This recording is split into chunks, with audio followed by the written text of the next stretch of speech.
sobre la situación de COVID, la epidemia de COVID en el mundo y en México. Hoy vamos a tener la oportunidad de tratar varios temas que tienen que ver con la respuesta institucional ante esta epidemia y tenemos noticias que nos parecen positivas y que es útil que la sociedad las conozca. A lo largo de la información que compartiremos, no solo hoy, sino en los próximos días, nos gustaría que la población conociera no solamente la situación misma de la epidemia y la importancia de tomar acciones. En este momento la principal acción son las medidas masivas de mitigación, y es esto de quédate en casa, quédate en casa, quédate en casa. Lo vamos a estar enfatizando todos los días, pero también queremos que la población conozca varios de los elementos que implican que las instituciones estén listas para responder y que estén respondiendo ante actividades específicas. Entonces, hoy el doctor José Luis Salomía va a dar el informe y nuestros compañeros del Seguro Social van a explicar aspectos específicos sobre la respuesta en el Instituto Mexicano del Seguro Social y van a ver que hay aspectos muy positivos que van a facilitar la protección de las personas, en este caso las hombres y mujeres derechohabientes, pero también facilitar la medida de mitigación comunitaria. Y finalmente el doctor Reyes Terán, como lo anuncié hoy en la mañana, nos acompaña para hablar las generalidades de los ensayos clínicos, que son la contribución de México a la generación de conocimiento para México y para el mundo. Yo nada más voy a moderar. Doctora Salomía, por favor. Perdón. Con su permiso, señor subsecretario, muy buenas noches a todas y todos. Vamos a presentar el panorama internacional y nacional. Como ustedes pueden ver, todavía se mantiene una proporción de casos en los últimos 14 días de un 76%. Si recuerdan las presentaciones anteriores, se ha mantenido entre un 75, 74, 76, lo que quiere decir que la transmisión reciente, es decir, lo que ocurre en los últimos 14 días, ha mantenido un ritmo constante y esto representa precisamente la carga de la totalidad de los casos que hasta el momento se han confirmado, que ya son un poco más de 750,000 en esta pandemia. En la siguiente diapositiva vemos nuestro panorama nacional. El día de hoy, al punto de corte, son 1,215 casos confirmados. Así también se suma una nueva defunción para una totalidad de 29. Y pueden ver ustedes la distribución en una escala de colores en el mapa, en donde lógicamente hay mayor concentración de casos confirmados para cada uno de los estados. Son ya un total de más de 11,008 personas las que han sido estudiadas como o desde que son casos sospechosos de COVID-19. En la siguiente diapositiva podemos observar la distribución de carga de enfermedad por estado. Es similar, digamos, a la que tenemos en la diapositiva anterior, en donde tenemos el mapa, donde se puede notar dónde existe la mayor carga de enfermedad, en qué estado se está produciendo, pero de hecho la quisimos precisamente presentar de esta manera porque queremos también ver el contraste con la siguiente diapositiva. La siguiente diapositiva nos muestra ahora la tasa de incidencia acumulada, es decir, la cantidad de casos, pero en comparación con una base poblacional. No es lo mismo tener 10 casos en una población de millones de habitantes que tener esos mismos 10 casos en una población de solo miles de habitantes. Por lo tanto, eso en su momento revela que estamos teniendo sí mayor transmisión o mayor afectación en función de la tasa de incidencia acumulada. Entonces veamos cómo aquí se da la diferencia. Si recuerdan, Ciudad de México y Estado de México tenían la mayor carga de enfermedad, pero y entonces ya cuando lo vemos en base poblacional, es decir, a través de una tasa de incidencia acumulada, entonces ya las posiciones cambian. Y de hecho tenemos que Quintana Roo es la que tiene la mayor tasa acumulada, 2.73 de tasa acumulada, que con sus 49 casos, muy por debajo de la Ciudad de México, pero sí tiene una mayor tasa. Y vemos también como el Estado de México, que estaba en segundo lugar de carga, cuando lo vemos ya por tasa acumulada es de 0.85 y tenemos muchos otros estados que están adelante de este gráfico. Entonces, este gráfico ustedes lo van a poder revisar a fondo, lo van a tener como un producto todos los días en el comunicado que se comparte. La siguiente diapositiva, por favor. Nuestra distribución de carga de enfermedad por grupo de edad y también nuestra distribución por sexo. Vemos ahora nuevamente ya la distribución por sexo un poco, digamos, más pareja, aunque todavía el 58% de los casos han sido del sexo hombre, y vemos cómo nuestra carga de enfermedad es de alguna manera similar a la que se ha estado reportando a nivel internacional, en donde los menores de edad no han representado un grupo importante para la transmisión y para la presentación de casos. Es básicamente ya a partir de los 24, 25 años de edad donde empezamos a tener presentación de casos, y de ahí para adelante. En la siguiente diapositiva podemos ver cómo esta distribución también por edades la observamos ahora en función de si son pacientes ambulatorios o hospitalizados. La proporción sí está similar a los últimos días, que es del 16%, pero además también podemos ver cómo esta carga de enfermedad, este 16%, que son casos que en su momento tuvieron que ser hospitalizados, podemos ver en el gráfico también cómo se concentra y tiene una tendencia ascendente, que son las barras de color amarillo, tiene una tendencia ascendente en la medida que la edad se va incrementando. Ya sabíamos que la edad es un factor, se considera como un factor de riesgo para poder tener enfermedad grave, y lo vemos de alguna manera reflejado en esta gráfica. A mayor edad es donde se concentran la mayoría de los casos que necesitaron hospitalización, y en contraste, la mayoría de los casos que fueron o son ambulatorios están concentrados precisamente en la población adulto joven, y son casos que no requirieron mayor tratamiento, o muchos de ellos inclusive cursaron solamente o están cursando con un resguardo domiciliario corresponsable. En la siguiente diapositiva vemos este 16% de hospitalizados, que es el que tenemos en este grupo. ¿Cuál fue su evolución? Son 167 personas que tuvieron que ser hospitalizadas, de las cuales el 5% sí tuvieron un nivel de gravedad importante, e inclusive el 1%, que representaría 2 personas, se encuentran actualmente intubadas, lo cual genera una situación clínica del mayor riesgo a poder perder la vida en un momento determinado. La siguiente, por favor. Ahora vamos a la distribución de lo que han sido las lamentables hasta el momento 29 defunciones. Podemos ver los grupos de edad y podemos ver también la distribución por sexo. Vemos cómo el sexo femenino es el que menos, el sexo de mujeres es el que menos ha sido afectado, y además podemos verlo representado en los grupos de edad. Son precisamente mujeres mayores de 55 años las que lamentablemente han perdido la vida, y lógicamente también del otro grupo de hombres, la mayoría también de alguna manera se concentra en estos grupos. Volvemos nuevamente a ver cómo tener edad avanzada, o ser adulto mayor, continúa siendo un factor de riesgo no solo para complicarse y hospitalizarse, sino también para en su momento poder fallecer. La siguiente diapositiva. Aquí tenemos la distribución también de las defunciones por estado donde ocurrieron, tanto en una tabla donde tenemos los números enteros como en una distribución de barras que nos permite un poco ver la intensidad. Vamos también a empezar a preparar, y yo creo que para mañana podemos tenerles ya una gráfica, así como veíamos la tasa de incidencia acumulada por estado, lo cual genera un cambio y una diferencia. Aquí también podemos tener una diferencia si vemos un cuadro por letalidad y por estado. Entonces vamos a preparar también para mañana un cuadro con letalidad por estado para poder también estar dando seguimiento a este indicador. La siguiente, por favor. Las comorbilidades o factores de riesgo que presentaron las 29 defunciones.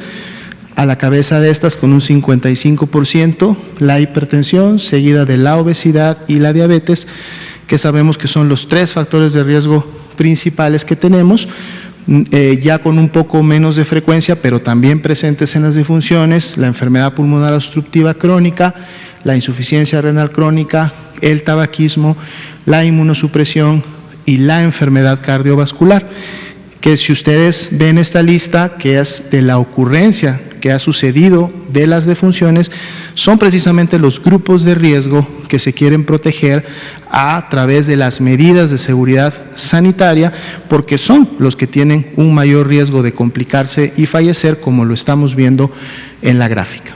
La siguiente, por favor.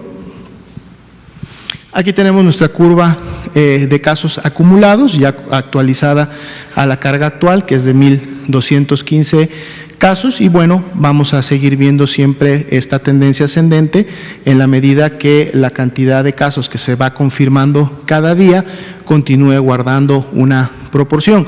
En la medida que se confirmen menos, la curva podrá tener una orientación más hacia la horizontalidad. En la medida que se confirmen más, lógicamente hay una elevación de la velocidad y por lo tanto también un incremento, y es un indicador al que le estamos dando seguimiento. En la siguiente vemos precisamente esta curva, pero ahora cómo se compara en relación a lo que se ha dado en el comportamiento de otros países, una gráfica que se ha estado presentando también y actualizando, y bueno, esto sería el nuevo corte, y estamos dando seguimiento precisamente desde que en su momento se inició la Jornada Nacional de Sana Distancia el pasado 23 de marzo, y estaremos siendo muy puntuales en cuál es el comportamiento de la curva en la medida que van avanzando a partir de ayer las medidas de seguridad sanitaria que empezaron a implementarse, digamos, con una mayor cobertura, precisión en relación a quiénes son los grupos que deben de quedarse en casa y no salir. Me parece que es la última. Sí, ¿verdad? Gracias.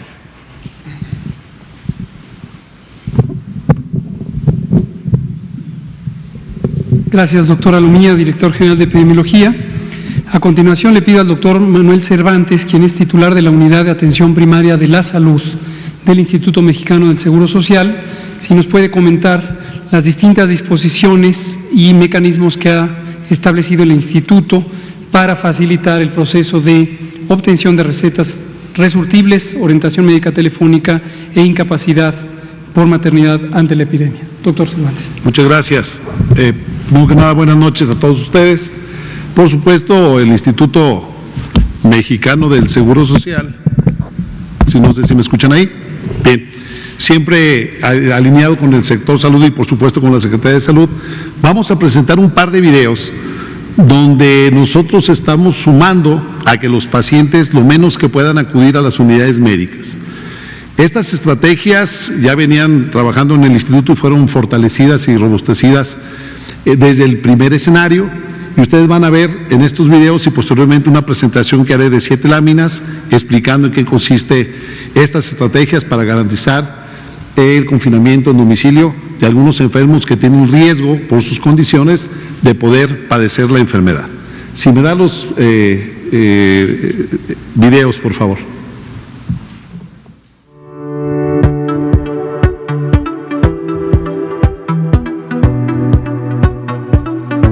Apoyar a los pacientes para que ellos traten de evitar estar exponiéndose al transporte público, no se expongan tampoco a estar en lugares confinados como es la misma consulta, la sala de espera, no estén ahí exponiéndose, sobre todo los adultos mayores, que son los que están más vulnerables a esta situación.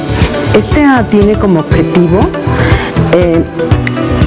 hacer más eficientes las instalaciones, sobre todo de primer nivel de atención, y con ello contribuir a que los pacientes que tienen alguna enfermedad crónica controlada puedan acudir solamente cada 3 meses a la consulta de medicina familiar, y los meses subsecuentes, ya sea ellos o cualquier familiar, pueden pasar solamente a surtir la receta a farmacia y se les entregarán los medicamentos. La receta resurtible se emite a través del Sistema de Información de Medicina Familiar. Como ustedes pueden observar, ya sale su nombre, receta resurtible. La receta resurtible se emite 4 tantos de la receta. Esta receta es una para el paciente, la primera receta del primer mes, del segundo mes y del tercer mes. Hoy llego a la farmacia y las entrego las 4 tantos. Entonces, ¿qué hace en la farmacia? Hoy me recogerá la receta del día de hoy y entrega el medicamento. Segunda receta, viene el vecino, amigo o familiar. Este vecino familiar entrega estos 2 tantos a la farmacia. Y aquí la farmacia checa perfectamente que sea esta receta la que se surte con la de la fecha que hoy va a surtir. Y el tercer mes regresa con estas 2 y esta se surte su receta, se queda farmacia con ella y esta es la receta del paciente.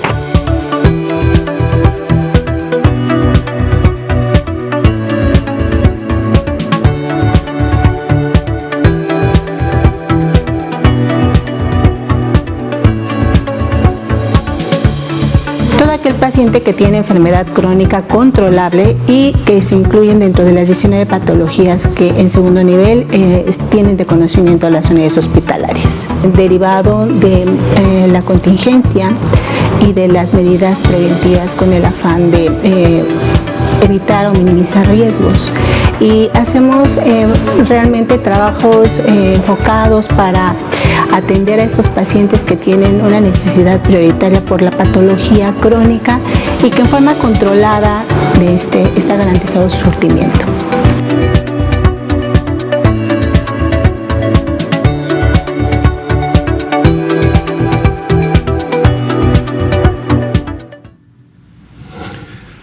Gobierno de México. Bien, los videos, si me permite, me voy a poner de pie, si ustedes me permiten. Miren, los videos pueden decir mucho, pero si no hay acciones que impacten en este día o en estas semanas, sigue quedándose en una imagen. Si me pasa, por favor, la presentación. Miren, quedémonos en casa ha sido una lucha, ha sido un anhelo y un desafío que tenemos. Y bueno, en Receta Resurtible, como ustedes lo escucharon, este es un programa que buscamos facilitar la atención para pacientes con algunas enfermedades crónicas que están controladas. El paciente recibe una consulta y cada 3 meses acudirá para poder tener la siguiente consulta, pero sus medicamentos podrá acudir a canjearlo una por cada mes. ¿Quiénes podrán acudir? Por supuesto que el paciente no. Puede ser algún familiar, un conocido o un amigo. Eso es importante. El paciente se tendrá que quedar como se ha quedado en sus casas, ustedes lo van a ver ahorita, y aprovechamos para que sus medicamentos los tenga en su domicilio a través de sus redes de apoyo. El programa nos permite también que los pacientes con riesgo no tengan que ir personalmente a recoger sus medicamentos. La siguiente, por favor.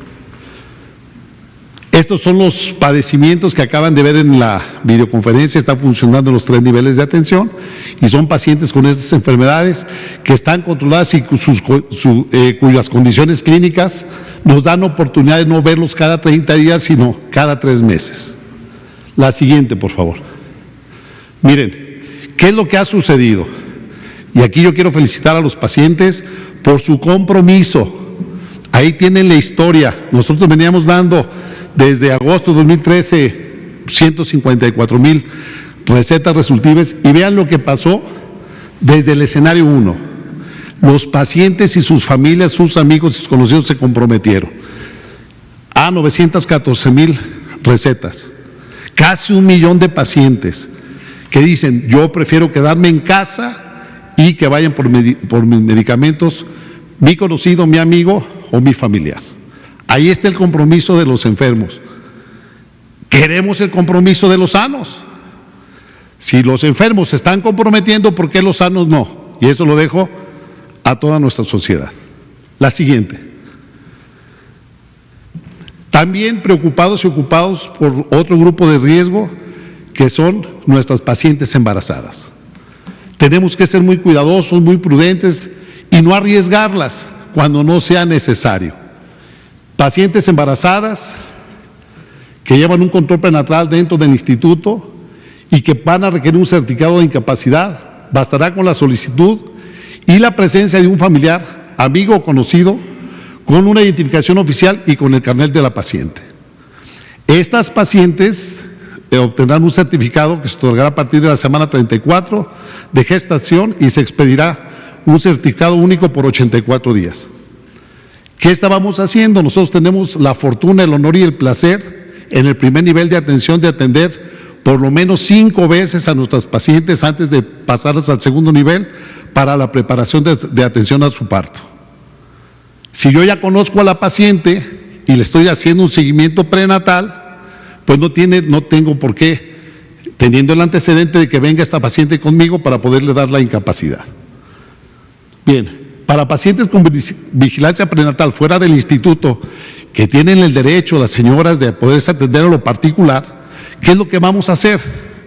Pues bueno, fuera del instituto se requerirá un resumen clínico de su médico particular, anexando exámenes de laboratorio y gabinete, firmado y con datos de la cédula profesional del médico que la está atendiendo, el carnet de la paciente que avale el estado clínico del embarazo, y puede acudir un familiar, un amigo o un conocido.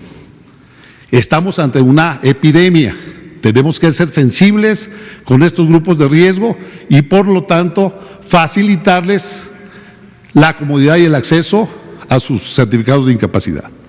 La siguiente. No nos hemos quedado ahí. Otra estrategia para que nuestros pacientes sigan en sus domicilios y que si tienen algunas dudas y algunas circunstancias de preocupación, entonces activamos la orientación médica telefónica COVID-19. ¿Cuál es el objetivo? Sencillo, reducir la concentración de personas en las unidades médicas, específicamente en las unidades de primer nivel de atención que son ambulatorias, y el riesgo de contagio por coronavirus, direccionando a nuestros pacientes para que sea un acceso efectivo a la atención médica según sea el caso. ¿Cuáles son los avances? Y vean otra vez el compromiso de nuestra sociedad, de nuestros pacientes, de nuestros derechohabientes. Previo a la epidemia de COVID, en los últimos 10 meses, habíamos realizado 8,600 orientaciones telefónicas. En 10 meses. Pero fíjense bien, el promedio eran 60 diarias. Ayer realizamos 2,393 orientaciones médicas telefónicas y el día de hoy, hasta hace una hora que me vine para acá, traíamos 5,262 orientaciones médicas telefónicas. ¿Para qué? ¿Para qué orientar médicamente a los pacientes? Que si tienen algunos datos, algunos fiebre, cefalea, puedan hablar telefónicamente, las va a atender un médico que tiene los algoritmos de seguimiento de acuerdo a las definiciones operacionales y desde ahí les dará indicaciones y direccionará a los pacientes a los diferentes servicios que otorga el Instituto Mexicano del Seguro Social. Importantísimo. La siguiente, por favor. Y aquí tienen como el teléfono de orientación médica telefónica es atender las dudas de las personas acerca de su enfermedad y para ello deben llamar al número 800-222-2668, donde nuestros médicos capacitados en este call center podrán atender todas las dudas que a continuación les comento. ¿Cuándo se considera una persona sospechosa de la enfermedad? Contacto, caso confirmado o sospechoso. Ahí, con una simple llamada. Medidas de prevención para disminuir el riesgo de contagio, tanto en casa como al trasladarse. ¿Cómo se deben trasladar? ¿Qué es lo que tienen que hacer? ¿Cuándo debo de acudir a una unidad médica? Y nuestro subsecretario se ha cansado en decirnos cuándo debe de acudir un paciente a una unidad médica. Pues cuando tengo datos de alarma, ¿de acuerdo? ¿A quién se le tomará la muestra? Y ha sido, bueno, una y otro día están diciendo quiénes deben tomar la muestra y a quiénes. La prescripción de incapacidades, como acabamos de ver, y bueno, la identificación de unos signos de alarma. Si el paciente tiene dificultad para respirar, tiene dolor torácico, tiene fiebre, tiene cefalea y tiene tos, pues no lo vamos a mandar a una unidad de medicina familiar, lo vamos a mandar directamente a un hospital, ¿de acuerdo? Hugo, eso es como el Instituto Mexicano se preocupa y se ocupa para con nuestros pacientes. Muchas gracias. Excelente, muchas gracias, querido amigo doctor Manuel Cervantes, titular de la Unidad de Atención Primaria de la Salud. Ahorita podemos comentar más, seguramente a preguntas sobre la importancia de esta medida que facilita precisamente que se reduzca la oportunidad de movilización durante el periodo de emergencia sanitaria de personas en la vía pública, especialmente las personas que corren riesgo, como son las mujeres embarazadas o las personas con enfermedades crónicas, que precisamente son quienes tienen el mayor riesgo de complicaciones. Gracias. Le pido ahora al doctor Eduardo Robles su intervención, pero antes yo quiero hacer una intervención. Ayer, a pregunta directa de alguna de las colegas, que no la veo en este momento, quien me preguntó si se habían identificado casos de enfermedad COVID en trabajadores de la salud, yo comenté sobre un brote de COVID en una unidad médica del Instituto Mexicano del Seguro Social en Monclova, Coahuila, lo cual es cierto, y hay en ese momento identificados 17 personas del personal médico, del personal de salud afectadas. Entonces, eso es completamente cierto. Pero yo mezclé dos elementos y atribuí a este brote a la infección que pudo haber ocurrido fuera de esta unidad de salud y la atribuí a una consulta médica privada. Y quiero hacer una aclaración, me parece que es justa. Le pido una disculpa al Estado de Coahuila, ya le pedí la disculpa al señor gobernador y a los habitantes de Monclova, que reconozco que estaban molestos por este comentario. Aclaro que el brote es cierto, pero la atribución a esta infección fuera de la unidad fue un error mío, disculpa pública. Y por ello he pedido el apoyo del doctor Eduardo Robles, jefe de la Unidad de Salud del Trabajo, de la División de Salud del Trabajo, del Instituto Mexicano del Seguro Social, quien tiene la información más directa sobre este brote, si nos puede comentar sobre las implicaciones del brote en el curso de la epidemia. Doctor, por favor. Gracias, buenas tardes, gracias por la invitación a este foro. Les quiero comentar cómo está la situación en el panorama de los trabajadores de la salud del Instituto. A la fecha del día de hoy, hasta este momento, tenemos nosotros reportados 39 casos confirmados. De esos 39 casos, tenemos 3 casos que lamentablemente fallecieron, casos comprobados. En estos 3 casos no se ha manifestado o no se ha podido comprobar que haya habido una exposición ocupacional. Más bien, ha habido elementos o evidencias que permitan que la exposición por la cual estos casos se pudieron haber infectado, estos trabajadores de la salud, uno fue a través de un familiar que fue al extranjero, otro fue a través de una exposición que no fue ocupacional dentro del propio instituto, y el otro fue de un trabajador que ya estaba jubilado, ya estaba fuera de las labores del instituto, no había una relación laboral, que bueno, por lo tanto, la fuente de contagio fue fuera de las instalaciones como tal.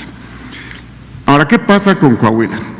En Coahuila tenemos actualmente 21 casos comprobados reportados. No ha habido una defunción de estos casos, la mayoría son ambulatorios, ¿sí?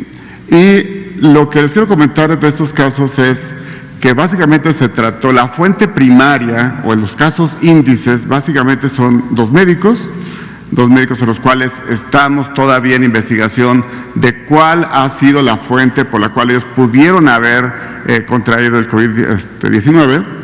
Y lo que sí es un hecho es que derivado de estos 2 médicos, 19 otros tantos personal de la salud de este hospital, de esta unidad hospitalaria, resultaron positivos a la prueba de COVID. Ninguno tiene ahorita complicaciones, no son pacientes graves, ¿verdad? Y a final de cuentas, lo que les quiero comentar es que el hecho de que se presente un caso dentro de una unidad hospitalaria del instituto o de cualquier unidad hospitalaria no necesariamente involucra que haya una exposición ocupacional derivada de este caso. Como bien dice la ley del Seguro Social, la ley federal del trabajo, sí, un riesgo de trabajo se determina básicamente porque el contagio, en este caso hablando de COVID, fue derivado por motivo en ejercicio del trabajo. En este caso, sí, para al menos estos 3 trabajadores que fallecieron, no se comprobó esta situación, no se ha comprobado esta situación, y en el caso de los 2 médicos que fueron los casos índices en Coahuila, estamos en investigación para ver si hay una exposición ocupacional dentro de las instalaciones del instituto. Ahora, lo que sí, a través de una indicación que nos dio nuestro director general, Yo el día de mañana me dio la indicación de que parta o que viaje a Coahuila a primera hora, me reúna con el gobernador Miguel Ángel Riquelme para poder precisamente a través de una conferencia de prensa expresar cuáles van a ser las estrategias con respecto a las medidas sanitarias de atención que se deben de dar en el Hospital General de Zona con Medicina Familiar número 7 de Monclova. Entonces, básicamente, doctor López-Gatell, este sería el estatus de este brote de Coahuila. Tenemos ya bien identificados los 2 casos índices y ahí estamos todavía queriendo comprobar o determinar cuál fue la fuente de contagio. Excelente, muchas gracias, doctor Eduardo Robles, jefe de la División de Salud en el Trabajo del Instituto Mexicano del Seguro Social. Finalmente, le pido al doctor Gustavo Reyes Terán, si es tan amable de compartirnos de manera breve la información sobre la investigación clínica que está emprendiendo el equipo mexicano en estos momentos relacionado con COVID. Doctor, por favor. Sí. Buenas noches y gracias. El grupo de investigación científica que me ha tocado coordinar está conduciendo o está terminando los trámites para iniciar la conducción de 5 ensayos clínicos. Los 5 ensayos clínicos son con medicamentos que se han propuesto a nivel internacional, como los que están en los primeros lugares de la lista de potenciales medicamentos que tengan un efecto contra el virus y que tengan al menos la potencialidad de poder controlar la replicación del virus por un lado y los síntomas de la enfermedad y quizá más importante, evitar que se llegue a la condición de gravedad o si se ha llegado a la condición de gravedad, tratar de rescatar a los pacientes, el mayor número de pacientes posible. Ya les he dicho previamente, los 5 medicamentos que tienen potencialmente un efecto contra el COVID-19 son, quizá en primer lugar, Remdesivir, en segundo lugar, la hidroxicloroquina, en tercer lugar, la combinación de hidroxicloroquina con acitromicina y en cuarto lugar, el tocilizumab, el nombre un poco complicado, pero es un anticuerpo dirigido contra una molécula en las células que impediría la inflamación sistémica, que finalmente es lo que conduce al daño a los tejidos, al daño pulmonar en particular, no exclusivamente en los pulmones, sino también en otros órganos. Y el propósito de este último medicamento es evitar ese daño o reducirlo lo mayor posible. Y finalmente,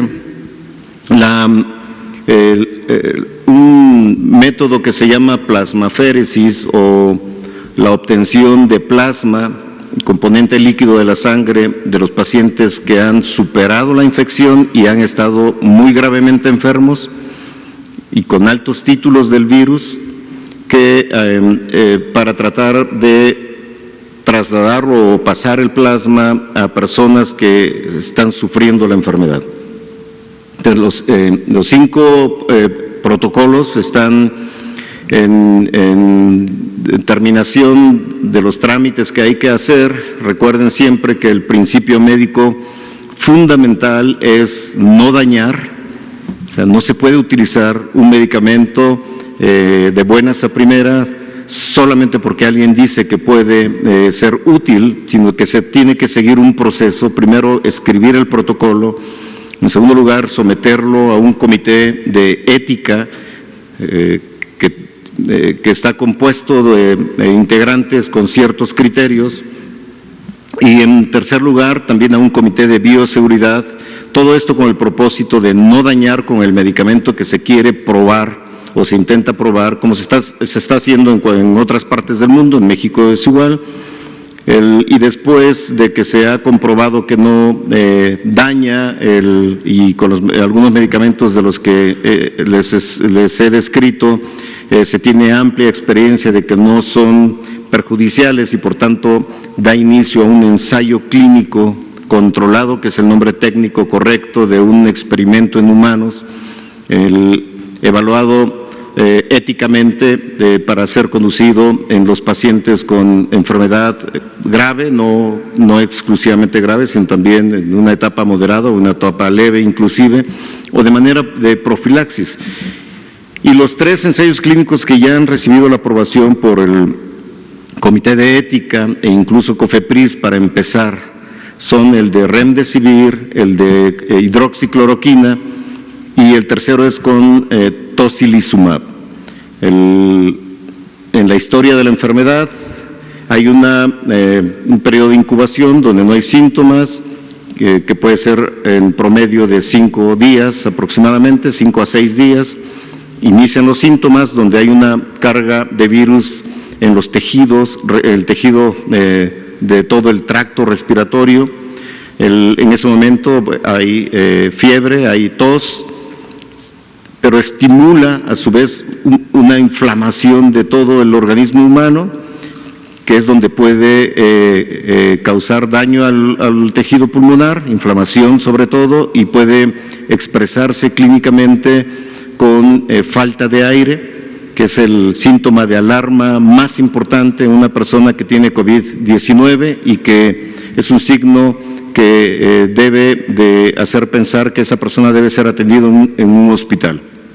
Y finalmente, bueno, si no se detiene esa inflamación, aun cuando ya no haya virus en el cuerpo humano, esa inflamación puede causar la muerte de una persona infectada por el SARS coronavirus 2. Entonces, ¿en qué momento iniciar los tratamientos? Puede iniciarse en una etapa temprana, en una etapa intermedia o en una etapa tardía. Lo que estamos proponiendo es que en una etapa temprana e intermedia se utilice hidroxicloroquina o Remdesivir, e incluso también en pacientes graves, y el tocilizumab en esta fase de una enfermedad grave. Los otros 2 protocolos, sobre todo el de plasmaféresis, para tratar de buscar el control en personas que ya tienen enfermedad, está en proceso de ser sometido a los comités de ética correspondientes para saber si es aprobado, que probablemente lo sea, sea conducido a la brevedad posible. Eso es en resumen, doctor López-Gatell. Qué amable, doctor Gustavo Reyes Terán. Nomás para cerrar lo que acaba de señalar el doctor Gustavo Reyes Terán, como él mismo lo ha aclarado en innumerables ocasiones, la población no debe asumir que los medicamentos que se han señalado son medicamentos ya conocidos como útiles para combatir o controlar o tratar al virus SARS-CoV-2 causante de la enfermedad COVID. Que quede muy claro, esto es investigación clínica sobre el uso de estos medicamentos. Algunos medicamentos ya se usan para otras enfermedades, pero no hay todavía una autorización sanitaria ni una prueba científica contundente que indique que estos medicamentos pueden o deben usarse de manera segura para tratar el COVID. Ángeles Cruz, Blanca no, porque ayer ya le tocó, las 2 compañeras de por acá y usted. Y este lado no le tocó. Entonces, Ángeles y acá y luego y acá, por favor. Mañana. Muy buenas noches. Sobre hacer una petición sobre las personas recuperadas, de pronto el dato ya no nos los están dando. Quisiera yo saber cuántas personas, porque se ha mantenido muy estable en 4%, pero a un mes del primer caso yo pensaría que ya hay más personas que están recuperadas. Entonces, saber si nos pueden dar esa información, cuántos hombres, cuántas mujeres, qué es lo que a todos les han aplicado una prueba para verificar que ya no son portadores del virus, si es así como se va a hacer o simplemente pasan los 14 días. Y si aparte de los 14 días, quienes se recuperan de la enfermedad requieren estar otros 14 días en aislamiento, si me pueden precisar por favor esa parte. Y también de lo que acaba de comentar el doctor Cervantes del IMSS, yo quisiera preguntarle, de estas llamadas que han recibido, que son las 5,000 que dijo del día de hoy, e incluso las de ayer, ¿cuántas son las que son sí efectivamente indicativas de que se tratan de personas que pudieran sí tener la enfermedad y cuál es la situación, porque hay en otros servicios en que les ofrecen que los van a llamar o que les van a decir a qué clínica acudir y esa llamada no ha llegado, ¿no? Que si me puede comentar, por favor, lo del Seguro Social y respecto a la curva de la pandemia, si quisiera yo saber. Dice usted que con las medidas de sana distancia se va a buscar que la curva sea plana, ¿no? Al 30 de abril se va a evaluar en función de eso, si esa curva es plana o no, dependiendo qué es lo que nos va a decir si hay necesidad de prolongar las medidas, de qué tamaño pudiera tener que ser la curva para, por ejemplo, seguir, no sé si mantener el aislamiento o la sana distancia, más o menos si nos puede orientar, por favor. Gracias. Yo sí respondo solo rápidamente el tema de los recuperados. Si recuerdan, principios ya de la semana pasada, iniciamos con la transición al modelo de vigilancia epidemiológica Centinela. Esto también lleva a adecuaciones en el sistema de información en línea, es decir, la plataforma a través de la cual se notifican los casos. Esta variable, para tener la puntualidad de cuántos casos se han recuperado, la actualizan también los estados, las entidades federativas, las unidades. Ellos marcan en una pestaña que tienen disponible, actualizan el estado de la persona. Entonces, solamente la migración que hemos tenido de lo que antes era una máscara de captura a lo que ahora será ya un sistema formal de vigilancia, ha generado que estamos en este proceso nada más en el que estamos validando la información. Pero podemos sin ningún problema traer una estimación para el día de mañana. El último corte había estado entre 16 y 18% ya la cantidad de personas recuperados del total de casos, pero voy a pedir que hagan un corte, digamos, de tipo manual para que hagan la estimación y poderles presentar el dato mañana mismo, y subsecuentemente, ya una vez que la nueva plataforma esté operando al 100%, es un dato que podremos tener ya sin problema todos los días. Gracias, doctor Cervantes. Gracias. Efectivamente, de las 5.262 llamadas que se recibieron hoy aproximadamente hasta las 5 de la tarde, 4.003 llamadas están relacionadas con enfermedades respiratorias. No quiere decir que todas son COVID, sino que se orientó a los pacientes. 446 pacientes fueron direccionados a través de nuestros médicos a las unidades de medicina familiar y nada más 7 pacientes, de acuerdo al interrogatorio que se les hizo, mostraron datos de alarma. Estos pacientes con datos de alarma fueron canalizados a los hospitales de segundo nivel. Gracias, doctor Cervantes.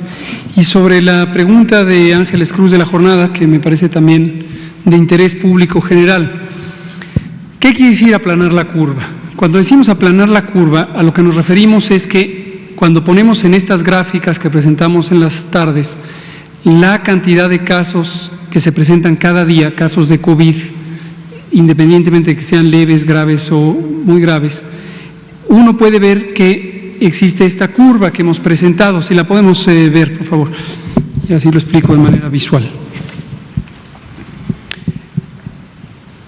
La curva, que esto es un tecnicismo, es la curva epidémica de casos acumulados, es la manera de representar visualmente la cantidad de casos que se presentan en México y que se reportan o se identifican cada día.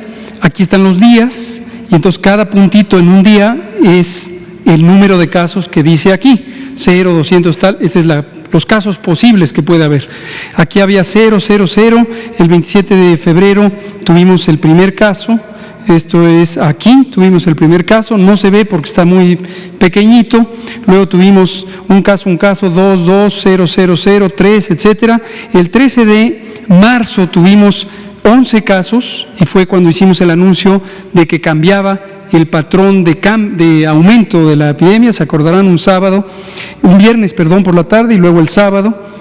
Y después tuvimos 14, 14, 20, 20, 40, 45, 40, luego tuvimos 60, 65, luego tuvimos 100, 110, etcétera.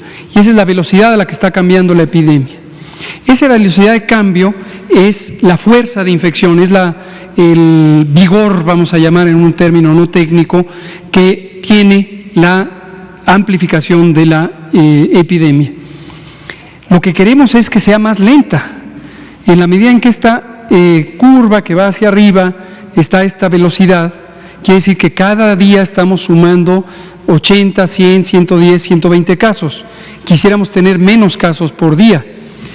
Y aplanar la curva es un término no técnico que quiere decir reducir esta inclinación. Ahora, ¿cuánto? No hay una meta preestablecida, lo ideal sería 0, pero sabemos que esto es imposible, y cualquier ganancia en la que se reduzca la velocidad es un éxito, es un triunfo de las medidas de mitigación comunitaria. No hay de antemano una meta, porque obviamente es una epidemia nueva, es una carga de enfermedad que ocurre en la población, es un fenómeno muy complejo y quisiéramos tener el máximo éxito posible. Lo que vamos a saber es cuando hayan pasado 14 días desde que empezaron, en promedio 7 días de hecho, desde que empezaron las medidas de mitigación, vamos a empezar a ver cambios en la inclinación de esta línea. Debemos ver, ojalá veamos, esto será un éxito no nuestro del gobierno, es un éxito de la sociedad mexicana que se habrá quedado en casa, fuera del espacio público y habrá reducido el número de contagios. 7, 14 días es en promedio desde que se ponen las medidas. En este caso las medidas empezaron el 23 de marzo con el cierre de las escuelas. El cierre de las escuelas implica la suspensión de la circulación en el espacio público de cerca de 15 millones de personas de manera directa, entre estudiantes, profesores de todos los niveles educativos, más los padres de familia, otros familiares, las personas que dependen de la economía relacionada con la venta de productos o servicios a las escuelas. Luego se han ido agregando las otras intervenciones que, como mencionamos ayer, tienen un cumplimiento incompleto todavía. Entonces, esperamos que va a ir en 7 a 14 días reduciéndose eso y ojalá se reduzca de manera importante. Pues si no... Sí, si no siguen otras posibilidades, otras medidas, pero llega un punto en el que la velocidad de cambio de la epidemia es tan importante que otras medidas implicarían una restricción extrema de la movilidad que tendría efectos muy desfavorables sobre la vida pública y quizá en un momento de muy poca utilidad. No olvidar que para la fase 3 también nos empezamos a preparar desde enero.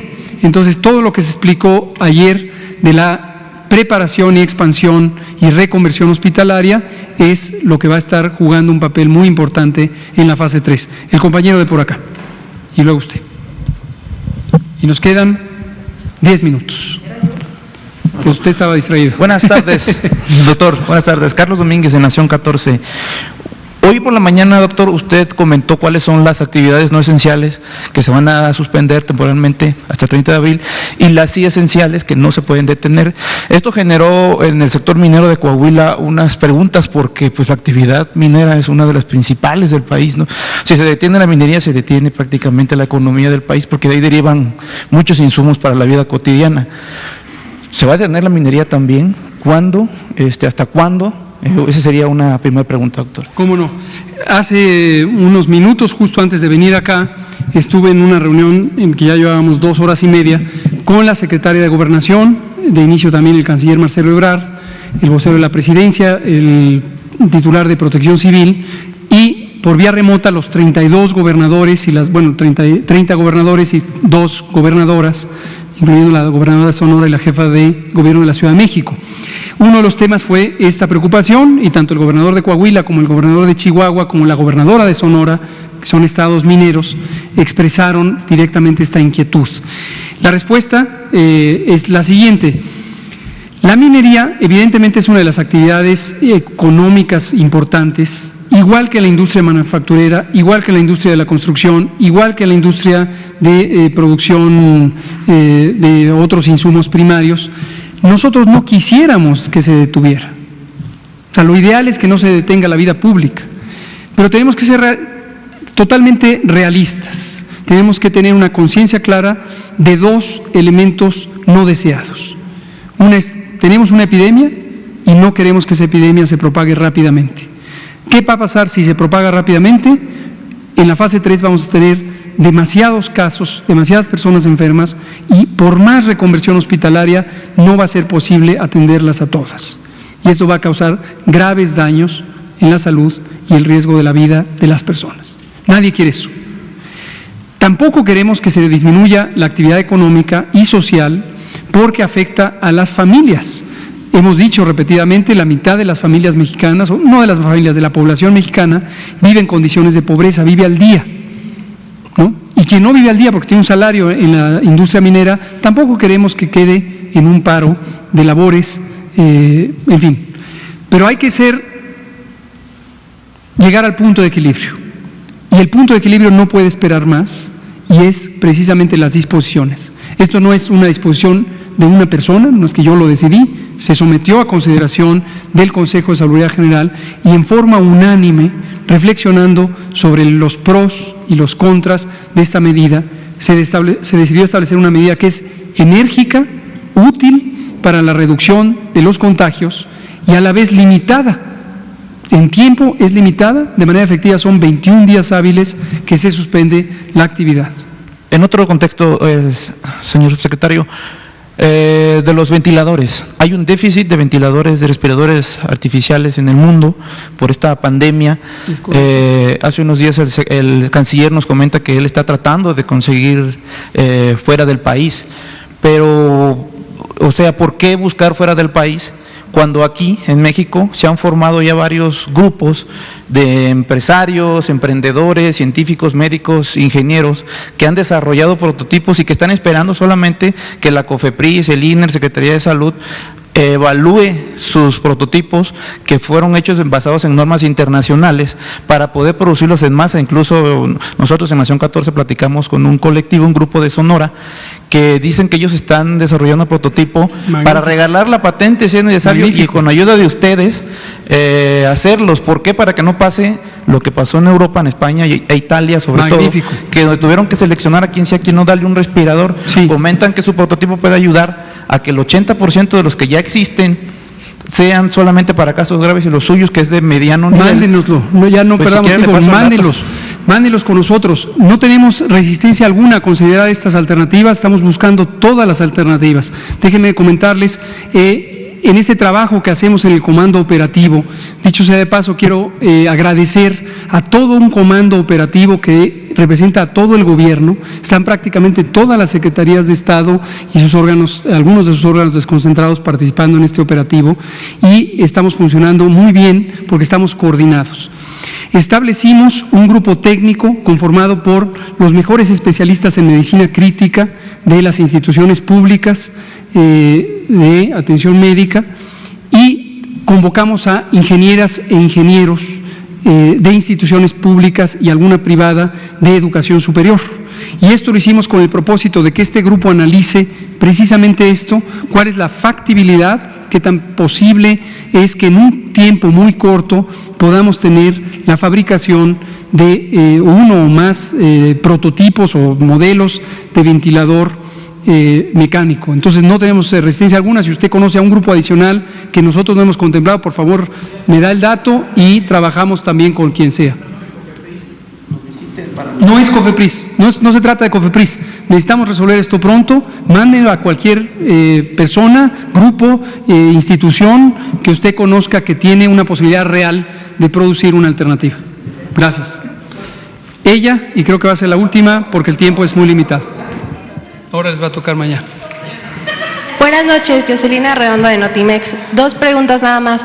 Una, ahora con esta declaratoria de emergencia, ¿va a haber alguna orden de cerrar playas? Si bien algunos estados han tomado algunas acciones, pues queremos ver esto. Y rapidísimo, dos, algunas personas se están quejando mucho de que ustedes dijeron que se podían ir el mes con goce de sueldo, pero esto a lo mejor no se está tomando así. ¿Va a haber un seguimiento, una medición? Absolutamente, le contesto la segunda. Bueno, la de las playas. Este fue otro de los temas que se conversaron con los 32 titulares de los gobiernos estatales.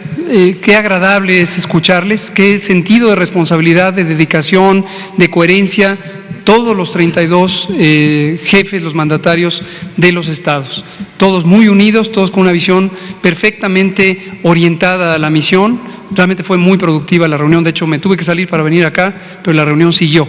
Y uno de los temas que provino de algunos de los estados turísticos que viven de la industria turística fue este tema, las playas, y sí, tuvimos que volver a tocar base con la realidad, explicando que la orden ya se dio, la orden es el acuerdo de la Secretaría de Salud que establece las medidas generales de seguridad sanitaria, que dice que se suspende también la actividad en el espacio público, no puede haber más de 50 personas reunidas al mismo tiempo, lo que lleva a que en el marco de la autoridad estatal y posiblemente municipal se tomen medidas congruentes y también se suspenda la actividad turística en playas, ya sea para el turismo internacional o el turismo nacional o local.